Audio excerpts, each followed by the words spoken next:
우리 장군님은 겁쟁이다. 도망갈 궁리만 하고 계신다. 충격적이게도 임진왜란 직후 이순신 장군이 실제로 들었던 말입니다. 23전 23승의 신화 우리는 그를 전쟁의 신이라 부르지만 당시 조정과 백성들은 그를 겁쟁이라 손가락질했습니다. 남들이 나라를 구하겠다고 앞다퉈 나갈 때 그는 바다만 바라보며 꿈쩍도 하지 않았기 때문입니다. 도대체 왜 그랬을까요? 무서워서였을까요? 아닙니다. 그는 감으로 싸우지 않았습니다. 그는 철저하게 데이터로 싸웠습니다. 오늘 이야기는 이순신 장군이 보여준 소름돋는 승리의 방정식 바로 데이터 경영의 비밀입니다. 반갑습니다. 역사 인물의 숨은 이야기를 찾아드리는 역사의 인물 역인입니다. 지난 일부 잘 보셨나요? 오늘은 32살 백수 생활을 끝내고 드디어 실력을 드러내는 이순신의 전성기입니다. 지금 불투명한 미래 때문에 밤잠을 설치시거나 치열한 경쟁 속에서 중요한 결정을 앞두고 앞이 캄캄하다 하시는 분들 계시다면 오늘 이야기에 특히 귀 기울여 주십시오. 이순신 장군이 나라가 망해가는 최악의 위기 속에서 어떻게 감정을 다스리고 냉철하게 승리의 해법을 찾아냈는지 그 지혜가 여러분의 막막한 불안을 확실한 자신감으로 바꿔드릴 겁니다. 준비되셨나요? 그럼 조선의 운명을 건 한판 승부 그 치열한 현장으로 들어갑니다. 1592년 4월 13일 부산 앞바다에 지옥이 열렸습니다. 수평선 너머로 예선 700척이 새카맣게 몰려온 겁니다. 평화에 젖어있던 조선군에게 도깨비 같은 가면을 쓰고 조총을 쏘아대는 일본군은 공포 그 자체였습니다. 부산진과 동래성이 단 하루 만에 함락되고 일본군은 파죽지세로 한양을 향해 올라갑니다. 이때 경상도 수군을 책임지던 원규는 겁에 질려 싸워보지도 않고 자신의 배 100여 척을 스스로 불태우고 도망칩니다. 한반도 전체가 넘어가는 건 시간 문제였습니다. 자, 이때 전라좌수사 이순신이 있는 여수는 어땠을까요?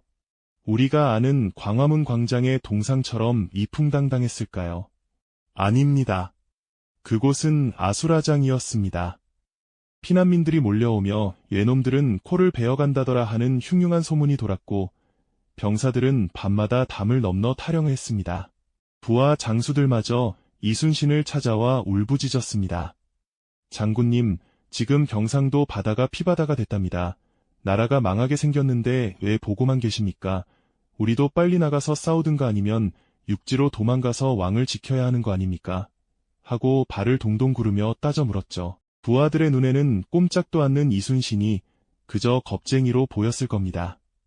당장이라도 배를 띄우지 않으면 내부에서부터 폭동이 일어날 분위기였죠. 그런데 이순신은 여기서 아주 의외의 명령을 내립니다. 망령되게 움직이지 마라. 산처럼 무겁게 침묵을 지켜라. 물령망동 정중여산. 이게 무슨 소리입니까? 지금 옆집에 불이 나서 우리 집 담벼락으로 옮겨붙고 있는데 가만히 있으라니요. 하지만 여러분, 이순신의 그 침묵은 무서워서 떤 게 아니었습니다. 그는 지독한 현실주의자였습니다. 그의 머릿속은 누구보다 바쁘게 그리고 뜨겁게 돌아가고 있었습니다. 그는 정보가 없이는 절대 움직이지 않는 사람이었습니다. 적이 몇 척이나 왔는지, 대장의 이름은 뭔지, 주력 무기는 조총인지 칼인지, 바다의 조류는 언제 바뀌는지 이 확실한 팩트가 없으면 나가는 순간 개죽음이라는 걸 너무나 잘 알았던 겁니다. 그는 비난을 온몸으로 견디며 정찰선을 띄웁니다. 가서 보고하라. 눈으로 직접 본 것만 보고해라. 감정에 휩쓸려 흥분하는 대신 철저하게 계산기를 두드린 겁니다. 지금 나가면 승산이 몇 %인가 50%라면 안 된다. 90% 이상 될 때까지 기다린다. 이게 바로 리더의 품격입니다. 모두가 미쳐 날뛸 때 홀로 차가운 이성을 붙잡고 최적의 타이밍을 기다리는 사람. 그리고 마침내 적의 약점이 파악되자 그제야 무겁게 입을 엽니다.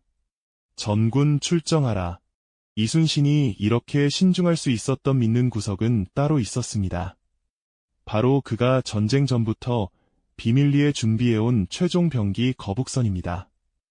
우리는 거북선을 그냥 뚜껑 덮은 배 정도로 생각하지만 사실 이건 이순신이 적의 데이터를 완벽하게 분석해서 만든 맞춤형 카운터 펀치였습니다. 이순신은 일본 수군이 배를 빠르게 붙여 기어올라와 칼싸움을 하는 등선백병전이 주특기라는 것을 간파했습니다. 활을 쏘는 조선군이 칼싸움으로 붙으면 백전백패니까요. 이순신은 고민했습니다. 어떻게 하면 저놈들이 우리 배에 발을 못 붙이게 할까? 아예 발 디딜 곳을 없애버리면 되잖아. 이 심플하지만 천재적인 데이터 분석에서 나온 게 거북선입니다. 배 위에 뚜껑을 덮고 쇠송곳을 박아버린 겁니다. 일본군이 올라타자 하고 뛰어내리면 발바닥에 송곳이 박혀 지옥을 맛보는 구조였죠. 게다가 용머리에서 연기를 뿜으며 돌진하는 시각적 공포까지 계산한 거북선은 단순한 발명품이 아니라 철저한 문제 해결의 결정체였습니다. 1592년 5월 첫 해전인 옥포해전. 이순신은 약탈하느라 정신 팔린 일본군을 급습해 26척을 수장시킵니다. 아군 피해는 제로였습니다. 이것이 이순신식 승리 공식입니다. 싸워서 이기는 게 아니라 이겨놓고 확인하러 간다. 이어진 사천해전에서는 거북선이 처음 실전에 투입됩니다. 이순신은 유인 작전으로 적을 받아 한가운데로 끌어낸 뒤 거북선으로 들이받아버립니다. 그런데 여러분, 이 전투에서 이순신 장군이 어깨에 총을 맞았다는 사실 알고 계셨나요? 피가 발뒤꿈치까지 흘러내렸지만 그는 전투가 끝날 때까지 신음소리 한 번 내지 않았습니다. 나중에 칼로 살을 째고 총알을 꺼낼 때도 태연하게 농담을 건넸다고 하죠. 내가 아프면 부하들이 겁먹는다. 그 아버지 같은 마음이 승리를 만든 겁니다. 그리고 1592년 7월, 세계 해전사에 길이 남을 전설 한산도 대첩의 날이 밝았습니다. 상대는 일본 최고의 용장 와키자카 야스하루. 그는 최정예 함대 73척을 이끌고 기세등등하게 덤벼들었습니다. 좁은 물길인 견내량의 진을 친 일본군을 잡기 위해 이순신은 또다시 판옥선 5척을 미끼로 던집니다. 아이고 무서워라. 도망가는 연기에 속은 와키자카가 겁쟁이들을 쫓아라 하며 전속력으로 따라옵니다.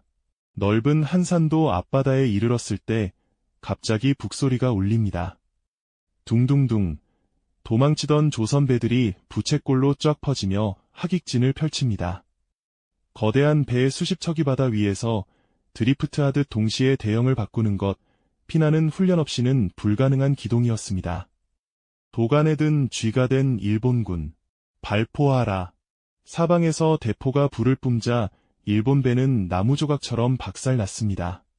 외선 59척 격침 일본군 9,000명 수장. 반면 아군 전사자는 고작 3명. 전쟁이 아니라 예술이었습니다. 이 한 방으로 보급로가 끊긴 일본군은 결국 주저앉게 됩니다. 자, 여러분, 오늘 이순신 장군의 이야기를 보시면서 어떤 생각이 드셨나요? 이순신의 승리는 기적이 아니었습니다. 모두가 두려웠던 때 홀로 침묵하며 모은 정보, 그리고 적을 내 판으로 끌어들이는 인내심의 결과였습니다. 우리네 인생도 마찬가지 아닐까요? 치열한 경쟁 사회는 전쟁터와 같습니다. 중요한 결정을 앞두고 마음이 급해 남들이 대박 났다더라 하는 말에 휩쓸리기 쉽습니다. 하지만 이순신 장군은 말합니다. 불안해하지 마라. 대신 확인해라. 두려움은 무지에서 옵니다. 이순신처럼 팩트를 체크하고 나만의 거북선을 준비해 결정적인 순간을 기다리세요. 무모하게 덤비는 건 용기가 아닙니다. 이길 수 있는 판을 짜놓고 들어가는 것, 그게 진짜 어른의 지혜입니다. 오늘 내용을 3줄로 요약합니다. 첫째, 흥분하지 마라. 감정보다 팩트가 먼저다. 둘째, 나만의 무기를 만들어라. 셋째, 이길 수 있는 판을 짜라. 자, 이렇게 영웅이 된 이순신. 이제 꽃길만 걸었을까요? 안타깝게도 역사는 잔인합니다. 너무 잘난 신하는 왕에게 위협이 되니까요. 가장 높은 곳에 올랐을 때 가장 깊은 나락이 기다리고 있었습니다. 다음 3번째 이야기, 나라를 구하고도 하루아침에 대역죄인이 되어 고문당하는 이순신의 피눈물 나는 이야기가 이어집니다. 살점이 뜯겨나가면서도 그가 끝까지 지키려 했던 것은 무엇일까요?